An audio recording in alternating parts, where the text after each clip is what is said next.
So with that, it's my extreme pleasure to welcome our Critical Path Institute CEO, Dr. Klaus Romero, to the stage, and we can kick off our conference.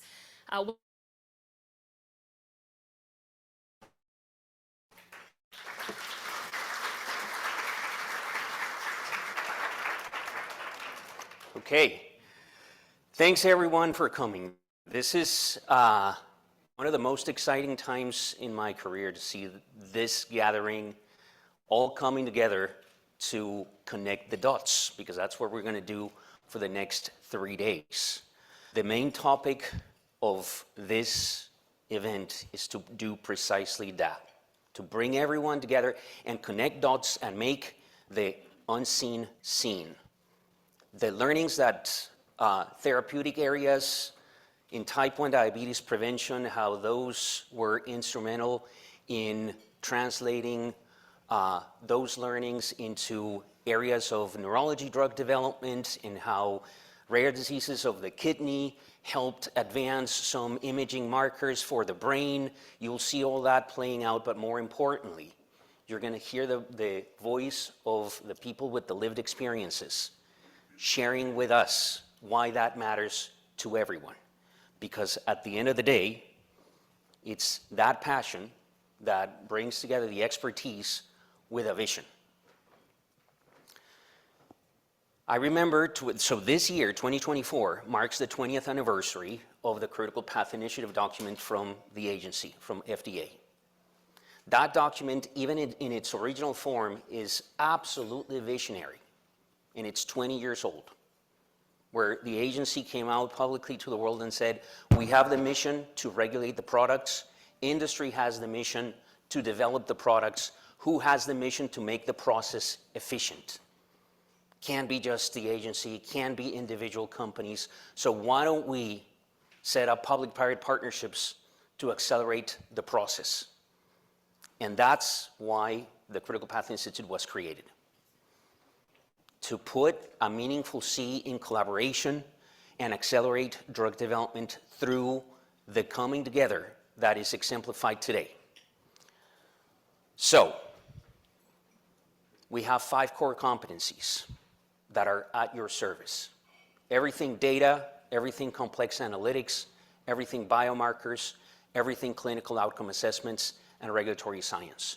Those 5 core competencies are put at the service of all those indications and drug development areas that you see on the right.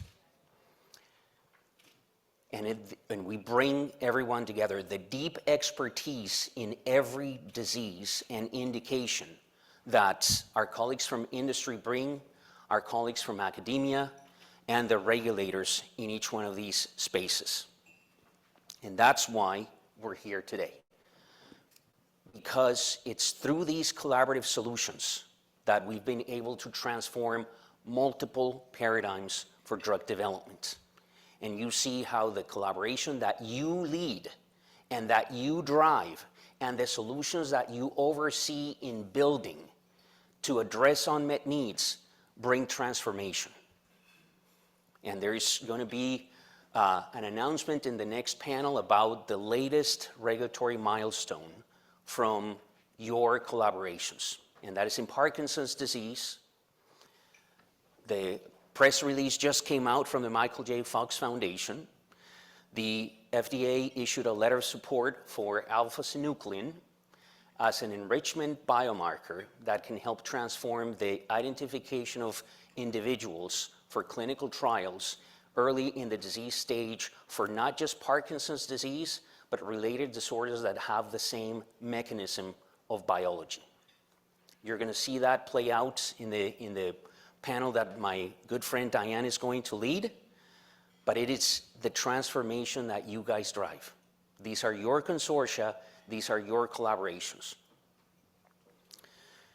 So, with that, we're going to get together and we're going to start celebrating the 20th anniversary of the Critical Path Initiative from the FDA by having conversations about the latest and connecting the dots. Today is going to be all about connecting the dots across the notion of developing treatments moving earlier into the disease trajectories, and we're going to hear from multiple areas that are moving in that direction. Tomorrow we're going to talk about maximizing the utility of every precious data point. And then on Friday, we're going to conclude with a discussion on novel methods for novel evidence for modern drug development. So, you're part of the journey, you drive the journey, so let's take the next 3 days in collaboration and in dialogue. I think that's it for my remarks, and I can call out the next panel. Fantastic. So with that, please, Dr. Robert Califf, Dr. Peter Stein, Dr. Cellia Witten, and my good friend, Dr. Spiros Vamvakas from EMA, who's going to join us virtually.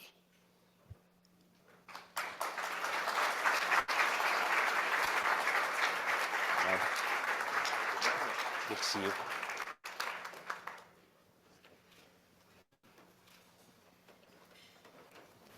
Is this the right order? Yeah, absolutely. Right. So, yeah, Spiros, just a quick check that you can hear us okay and we can hear you. I can hear you very well, Klaus. Excellent, thank you. All right, so thank you for joining us. In the spirit of celebrating the 28 years of the Critical Path Initiative from the agency, but also how we've also been very successful in collaborating with our colleagues from EMA. May I start by getting your overall perspective on the value of public-private partnerships spearheaded by the Critical Path Initiative in accelerating solutions that are valuable to regulatory decision-making. Can I ask you to comment on that and that journey that you helped take? Sure. You know, it's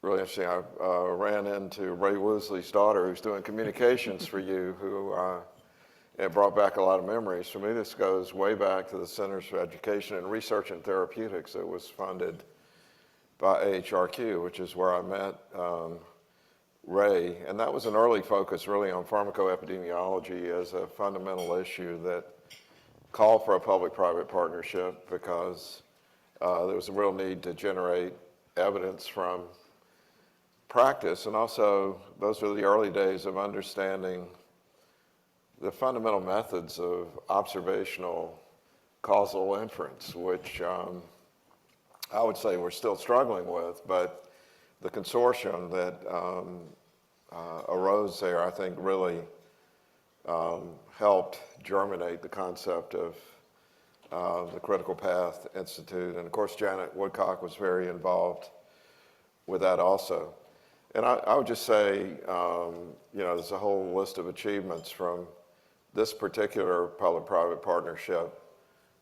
But in general, there's a real need across an array of areas where the science is shared, whether you're a regulator, an academic institution, or part of the industry that's producing products or clinical practice.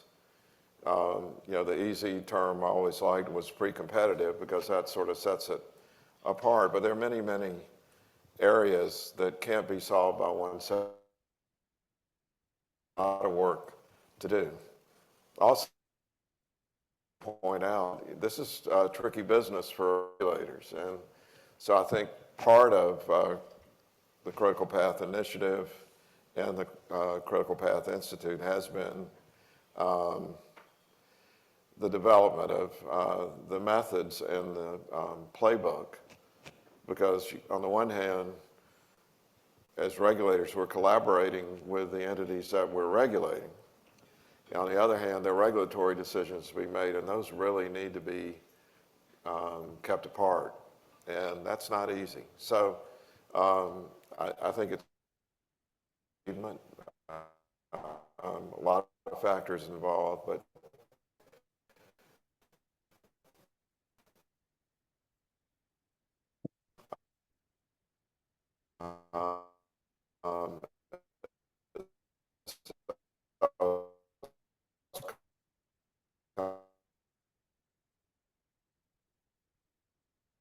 Public-private partnerships Sure. And I think Dr. Califf has really nicely outlined the major issue here. There's clearly a gap in terms of the ability to make progress on the tools that we need to develop drugs. I mean, it's not something FDA alone can do. It's not something industry in their individual companies can alone typically do. It's not something academics can do. There really is a substantial gap. I think this is particularly important over the past years because if you look at drug development 20 years ago, a lot of it was focused on common chronic diseases where we had a better understanding, certainly an imperfect understanding, of the natural history of disease. We had clinical endpoints that could be used to develop drugs. And as regulators, we could use clinical endpoints that we felt could be relied on to approve drugs. But as we moved in the last decade or more towards drugs that are focused on disease subtypes, and particularly as we focus on rare disease, serious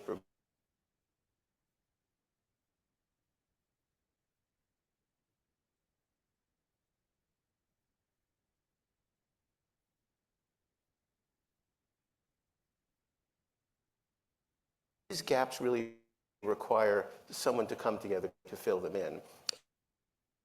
And that, I think, has been a key for public-private partnerships that can accrue large amounts of companies.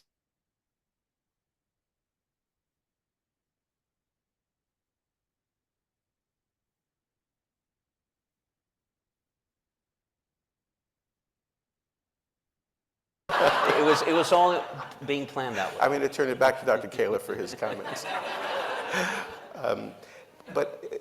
So I think there clearly was a critical need, and I think 20 years ago that was beginning to be recognized as we saw, this transition towards a lot of diseases for which we had a lot less information.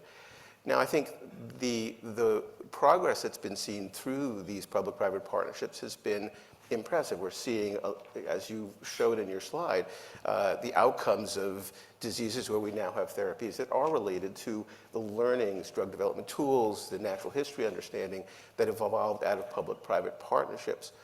But I also have to say that it's a good time to sort of look back a little bit because I think we also have to make sure that we're properly focused. These have to have clear objectives. Progress has to be clear and monitored, and we have to make sure that we're putting the resources where we need and where it's going to be productive. So I think the critical need is there. There's no other way to fill the gap that is of sufficient moment and breadth that we're going to get what we need.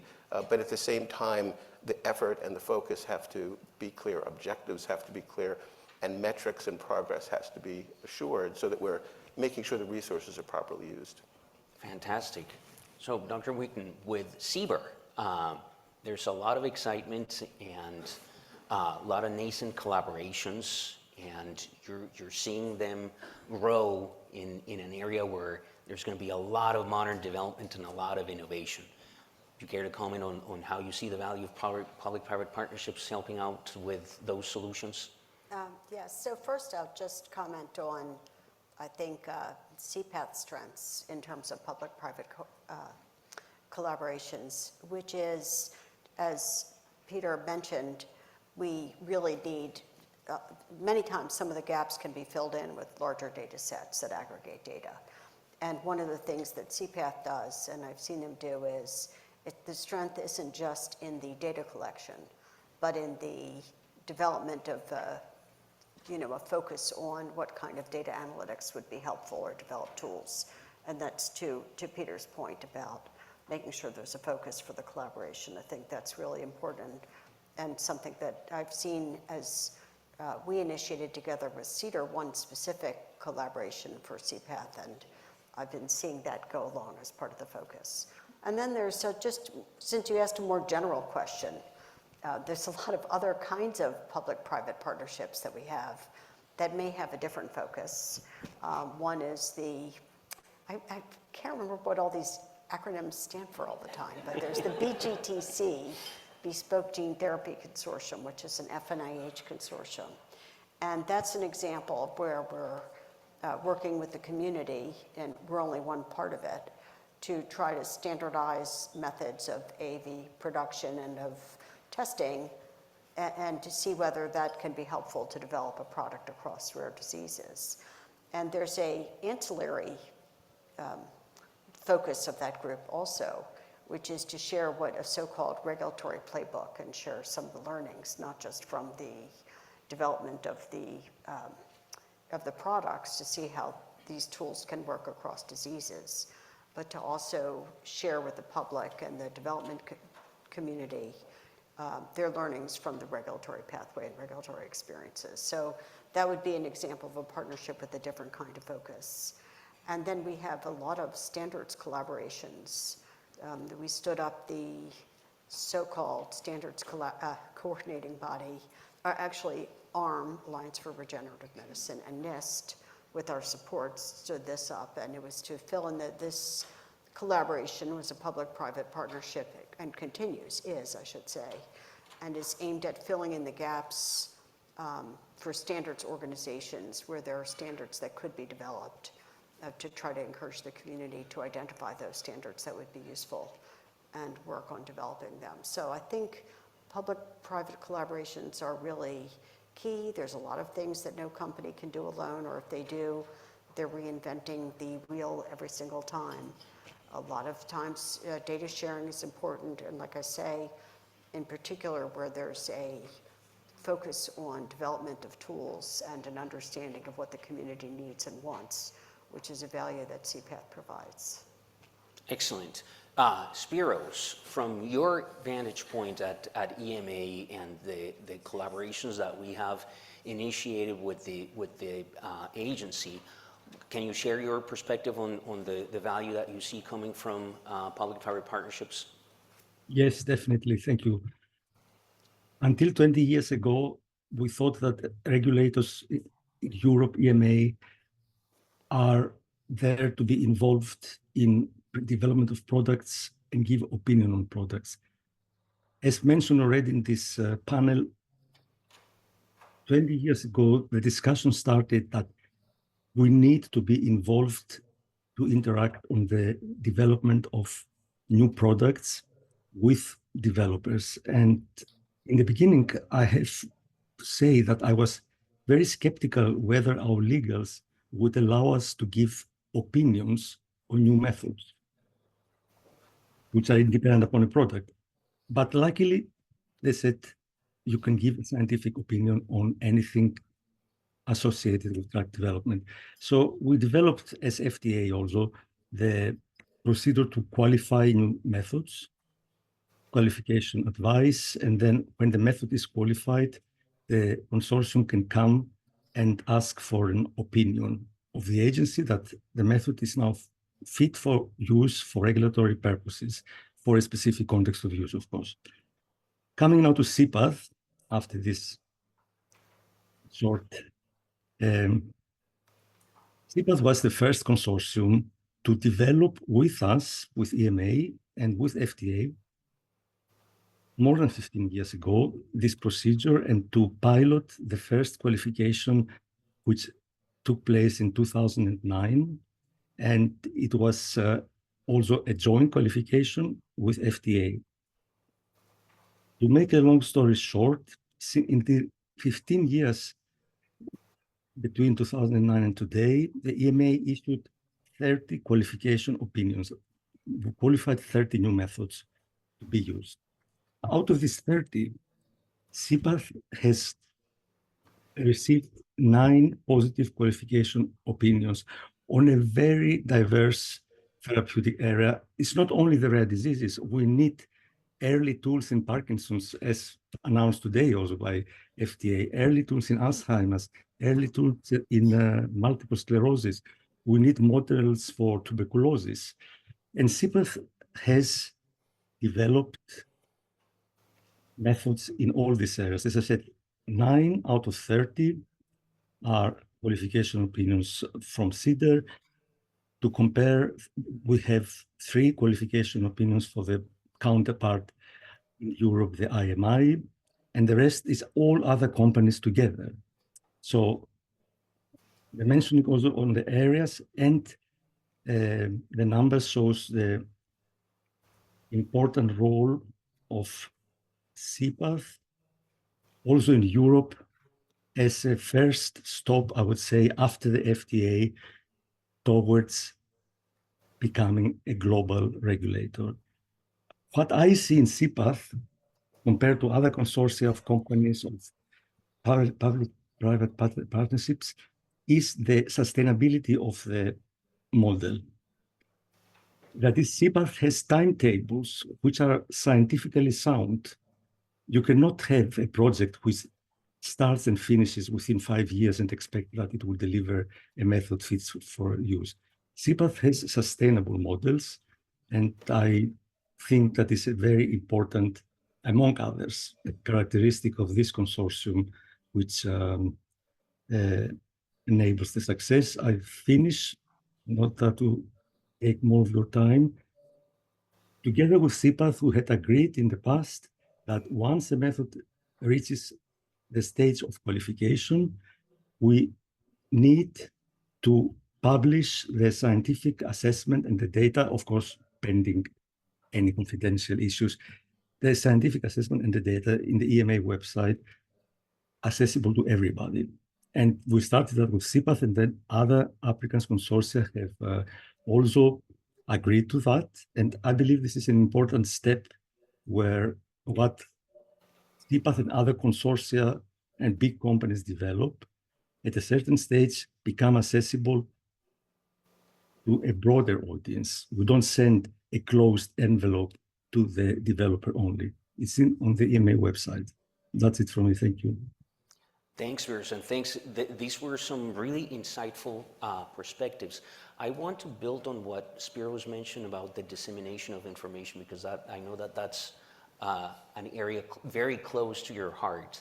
And so is there specific ways in which these public-private partnerships can help support the fight against misinformation and disinformation when it comes to the value of the tools that are generated and the value of collaboration and data sharing? Gee, how many ways there? This is obviously really a struggle, and I would say it's intensifying, not diminishing, as we speak, because of the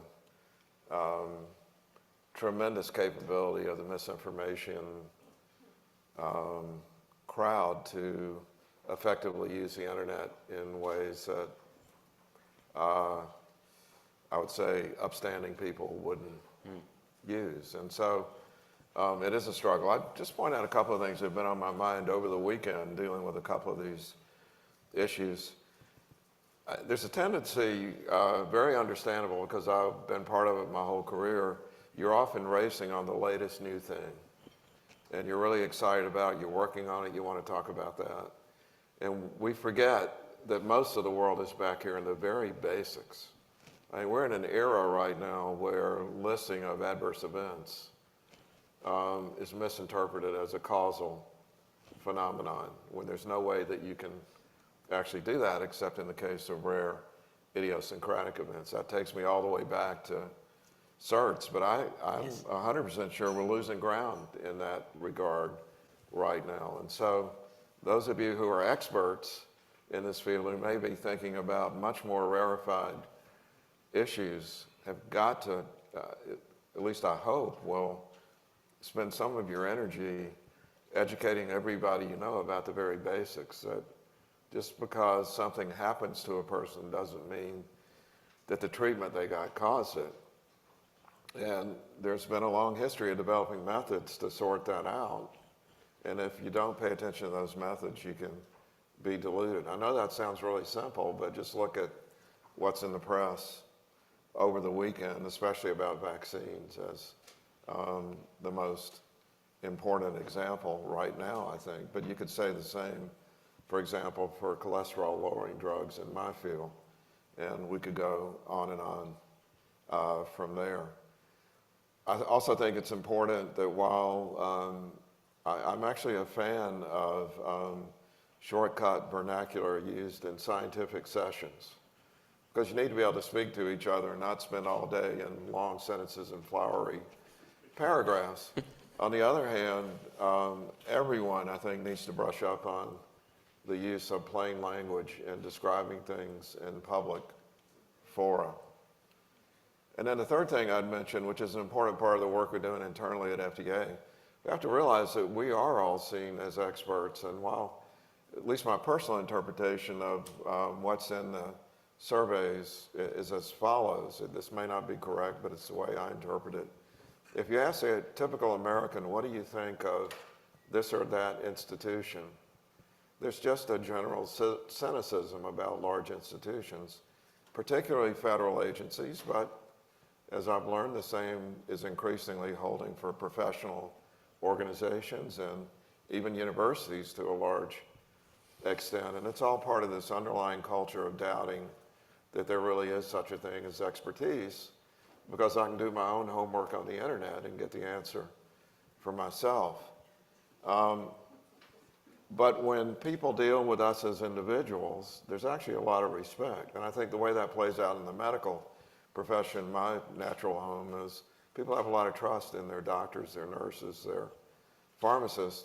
But if you ask them, what about the American College of Cardiology? They may say, wait a minute, there's an office building in Washington. That can't possibly be a good thing. And so you need to realize when you're out there interacting with people in schools and churches and supermarkets that what you say is really important. The best way to counter misinformation is with a human interaction. Unfortunately, there are 340 million people getting misinformation 24/7.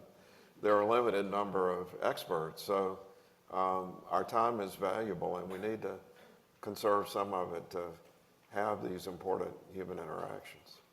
Yeah, beautifully stated. Human interactions, the discussion that happened earlier this year about street epistemology and the so what factor.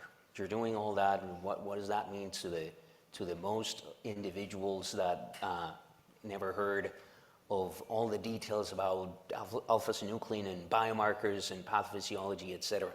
That links actually to one thing that Peter, you mentioned regarding staying focused and making sure that you understand exactly what unmet need you're intending to solve. And in the pre-competitive space, that is one absolutely key metric of success. Can you comment on how public-private partnerships have helped in focusing the questions of unmet needs so that the solutions can be driven towards solving those unmet needs? Yeah, and it's hard to add much to what Dr. Califf just said, which I think is so important. Just to step back a second, I think you frame the question as information, disinformation, and sort of how this is all viewed by the public, by stakeholders. It seems to me that a critical piece of this, first of all, is transparency, making sure that we're clear about what we're doing and that we're entirely above board about who is doing it and what roles we all play. As Dr. Califf mentioned earlier, there is always a concern when you have consortia that includes regulators and who are working in concert and collaboration with those that they're regulating. And so that can create doubt. And so transparency, clarity about roles, clarity about who's doing what downstream when these decisions come for regulatory decisions is absolutely essential. But I think it's also important that we are clear about the value of what we're doing, that we don't overstate it. It's sort of a natural tendency, of course, to see progress and sort of take 3 steps forward beyond that, to say, okay, well, we have a surrogate, it has these characteristics, we've developed this information about it, and boy, this is already going to be out there and we can already start approving drugs based upon it. As you know, FDA is a conservative, hopefully that's appropriate in this setting. We're a conservative regulatory body, and so we need to see the strong evidence, and that means taking things one step at a time, understanding the role that a particular biomarker and then ultimately a surrogate might play. So I think a lot of this is about not moving too quickly, being able to make sure that the body of information is robust, is substantial, and can support the decisions we're making. Because again, we don't want to be in a situation where we've moved something so quickly that the evidence, although it looked really promising, wasn't there yet. And so we need to make sure that we're being responsible, that sort of excessive enthusiasm doesn't bring us beyond where the data actually establishes it. Because I think pushing that boundary and going through that boundary is where people start to suspect that we're not making good decisions. And that's where I think we end up with problems. So we need to make sure that as we're developing the evidence, it's robust and that we're using it in a fit-for-purpose way and not beyond the evidence that has been developed to that point. So progress, critical, robust data, essential, and making the right decisions based upon what we have rather than what we wish we had, I think is absolutely critical in these settings. Fantastic point.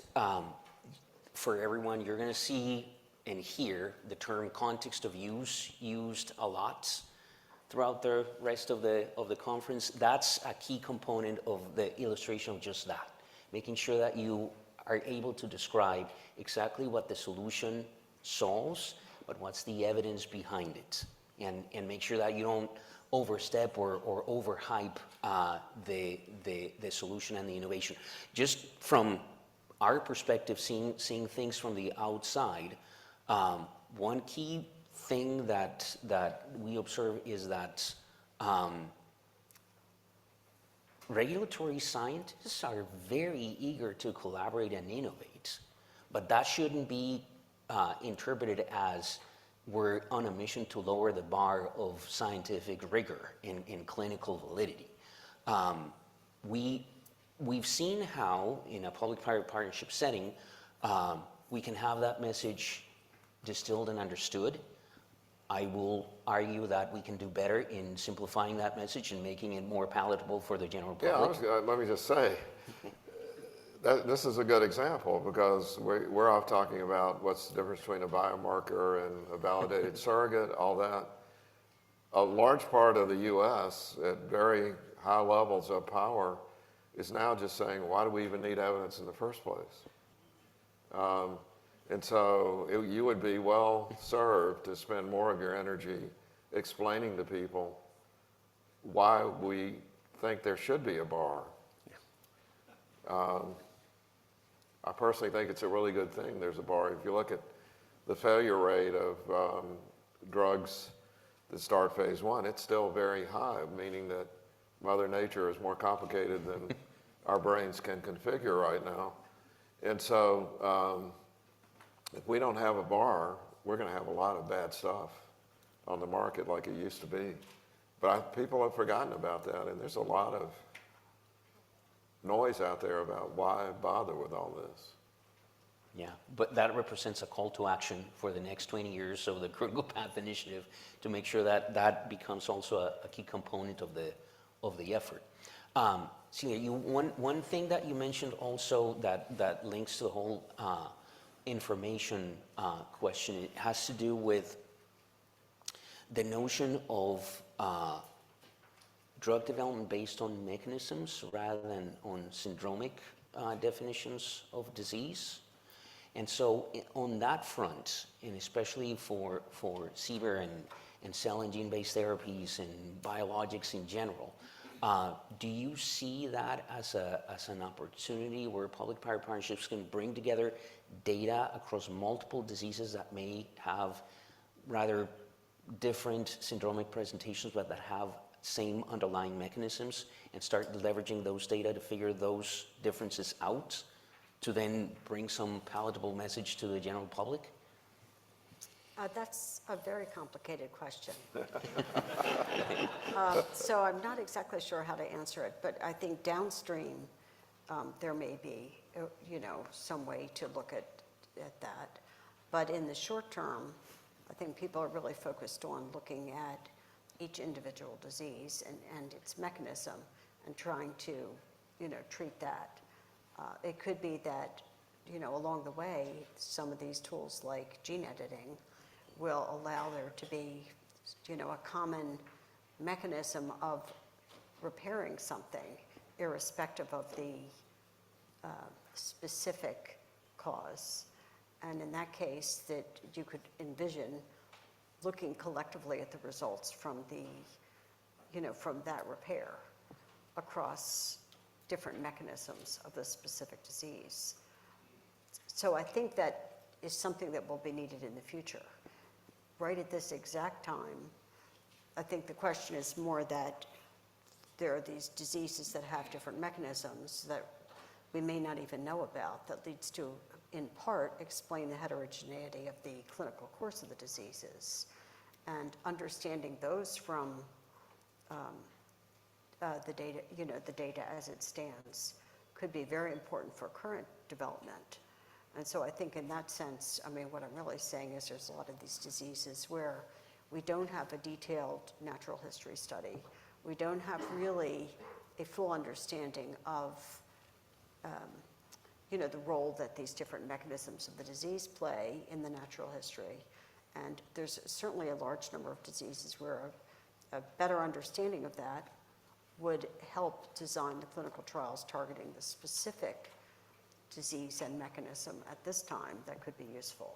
So I guess there's sort of like a longer term, big picture vision, I think, that where this question might apply, and a shorter term, but no less urgent need that relates to our need for natural history and really understanding the course of these diseases.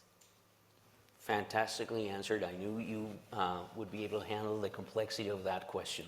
That's why we invited you. Or oversimplify maybe the answer. Well, talk about bringing it to a level that can be understood. So that's an important piece. Spiros, so from the standpoint of EMA and how the decisions that EMA has issued in terms of drug development tools, one aspect that is of importance to us, and I think to EMA as well, is the global nature of the data and the evidence. And we've seen how some of the decisions that EMA has issued on drug development tools have had a very positive impact on the integration of global data into standardized databases. And can you comment on the value of that and some of the efforts that we're discussing with the EMA for further collaboration on everything data? Yes. It's clear to us in the EMA that one important strength of CPATH is in the data accumulating, data maintaining, and as I mentioned before, the sustainability of the model, which allows to have data, let's say, over 20 years in a particular condition. That will become more and more important in the future when we want to make drug development more efficient.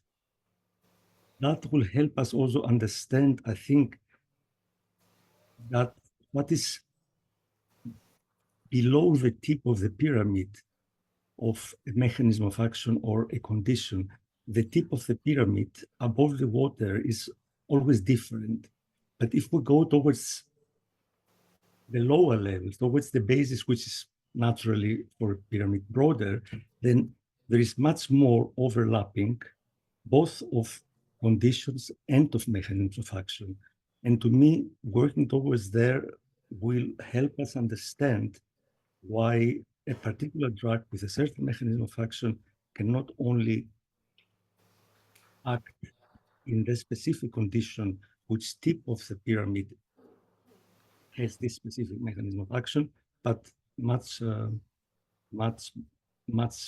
broader. And otherwise, I don't think I have more to say compared to my colleagues who just intervened. I very much agree with Celia also. She said. Thank you, Spiros. That was a really valuable perspective from the standpoint of the importance of integration of global data. So looking at the future, in the next 10 to 20 years of the Critical Path Initiative, where do you see the critical path initiative evolving, and what do we need to start doing now so that that evolution can materialize, so that it can continue to have impact? Well, I'm just a generalist now. We have the drug and biologic experts sitting next to me, so I'm sure they'll have more specific points of view. But as I say, as I've already said, I just want to keep emphasizing we have to, as we develop more and more detailed expertise, we also have to keep going back to the basics for the public. And it's an interesting discussion about whether we're being clear or we're oversimplifying, because I think to a scientist, often being clear means you actually explain about all the uncertainties and the things on each side, and then it's very hard for someone who has a lot of other things to do in life to figure out what you were talking about. But you always worry, and it's a legitimate worry, that if you oversimplify, you'll give the wrong message. I'm not saying that's easy.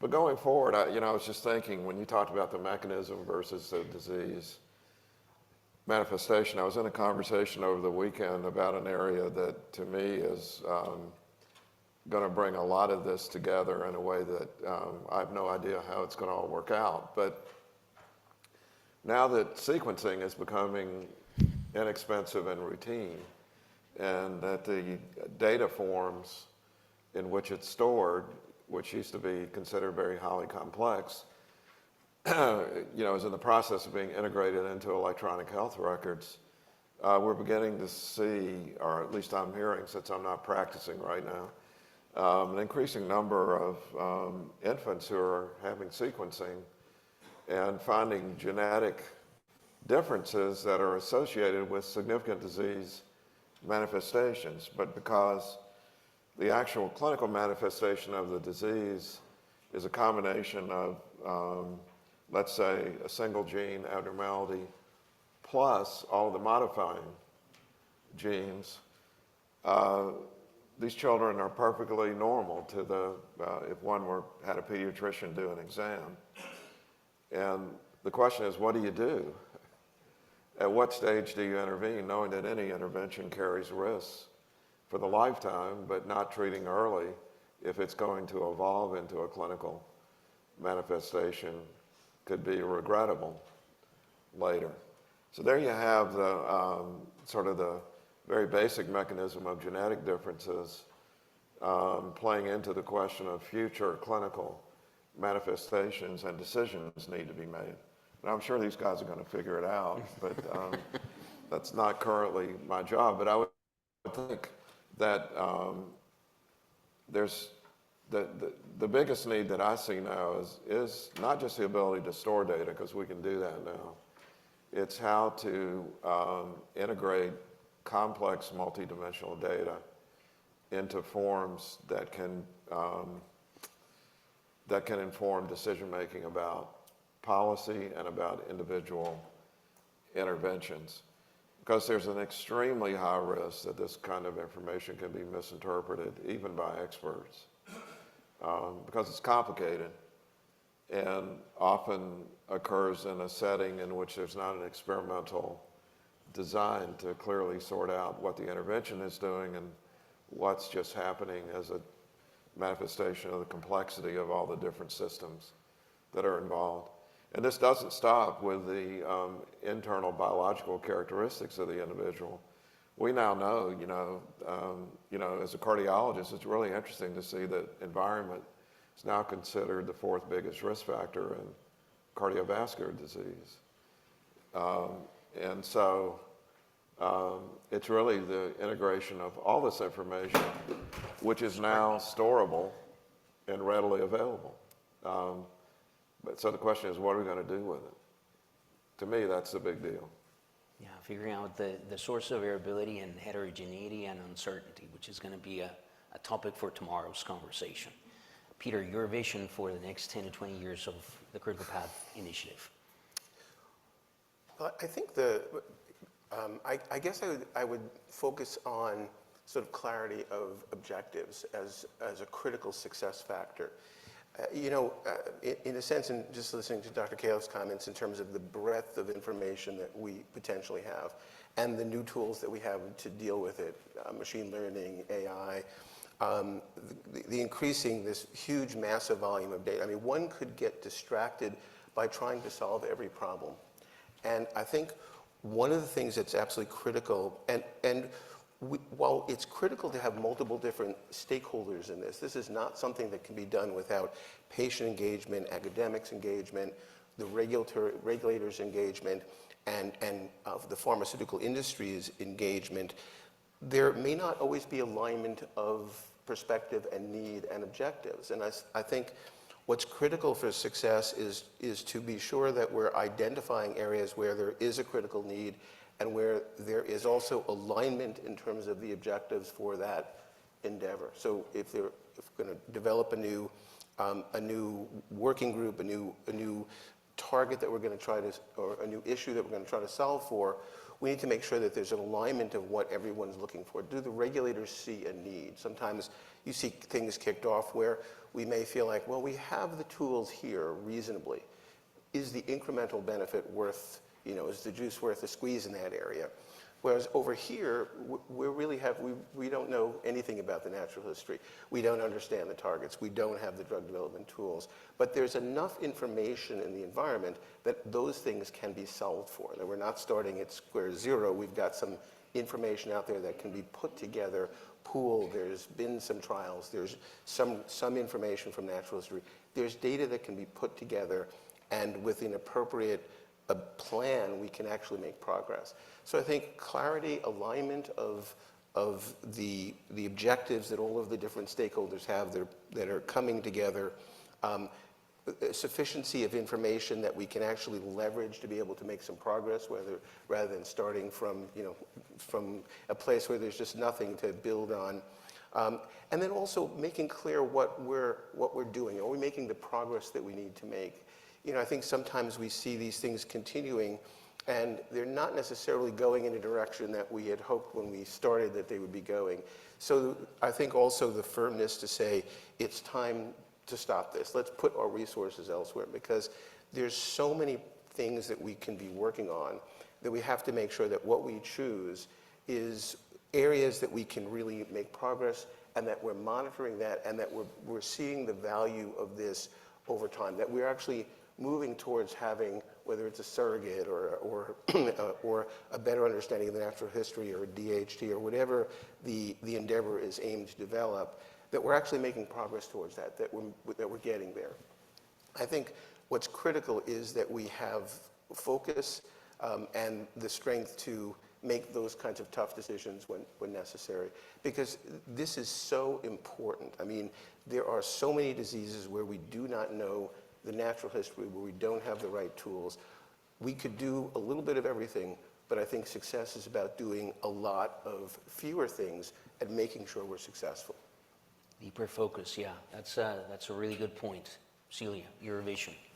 I think Peter has said really everything I would say. And in fact, we were talking about some of this before the meeting. I think the need for focus, and to focus on things that are possible, that everyone agrees would be desirable to have that tool or that outcome. And I just will make one little side comment, which is just in general, when you ask the question about the direction that these public-private partnerships are going, I think it's great that they've gone in the direction of being so inclusive, that we do have a variety of groups and viewpoints represented, and patient groups, academics, industry, other, sometimes the payers, because it may make the project a little harder, but I think it makes it more, more of value and more likely to be accepted as a tool, or as an output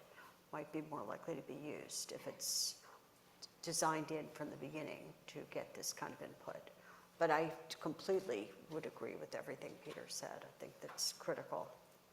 And inclusivity, yeah, you brought up a really good point about making sure that all voices are heard and all perspectives are considered, because that will also ultimately, I think, have an impact in accepting the call to action to make sure that things are understood as much as adequately as possible by the general public.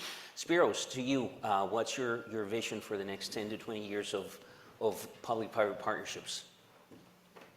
It's not the best position to be the last one when I have three so knowledgeable speakers before me, but I will try to make a slightly different point. I don't think that the future is data, artificial intelligence, AI, machine, pharmacometrics.